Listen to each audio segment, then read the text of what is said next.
A series வந்து இங்கிலாந்தோட ஏ சீரிஸில் வந்து ஜாயின் ஆயிருக்காரு. அதே மாதிரி சிஎஸ்கேலேருந்து ருத்ராஜ் கைக்வாட், அன்சுல் கம்போஜ் அண்ட் கலீல் அகமது. சூப்பரான ஒரு விஷயம், செம்மையான ஒரு மேட்ரு. ஏன்னா சிஎஸ்கேலேருந்து ரொம்ப நாளுக்கு அப்புறம் ஒரு 3 பேர் போகிறாங்க. பிகாஸ் ஜடேஜா மட்டும்தான் இருப்பார் எல்லா இதுலேயுமே. இப்போ ருத்ராஜ், கலீல் அகமது அண்ட் அன்சுல் கம்போஜ் வந்து இந்தியா ஏ டீமை ஜாயின் பண்ணது ஒரு செம்மையான ஒரு விஷயம். பார்ப்போங்க.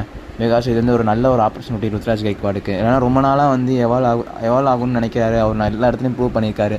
பட் அவன் கரெக்டான வந்து ஒரு ஆப்பர்ச்சுனிட்டி வந்து மேக் பண்ணல இந்தியா டீம் தான் சொல்லணும். பிகாஸ் லாஸ்ட்டாக ஒரு T20 ஆனது ஜிம்பாப்வே சீரிஸ். அவர் வந்து 1 டவுன் ஓப்பனிங் எல்லா பொசிஷன்லையுமே நல்லா ஆடிருந்தார். நெக்ஸ்ட் சீரீஸ்லேயே அவர் ட்ராப் பண்ணாங்க.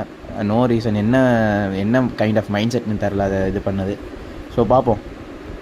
அதே மாதிரி வந்து சிஎஸ்கேவோட ஒரு 7 சீக்ரெட்ஸ்ன்னு சொல்லிட்டு ஒரு ஆர்டிக்கல் வந்து எழுதியிருந்தாங்க. அது செம்மையாக இருந்துச்சு. படிக்கலைன்னா படிங்க. அதாவது வந்து கோச் டேவிட் ரைட் வந்து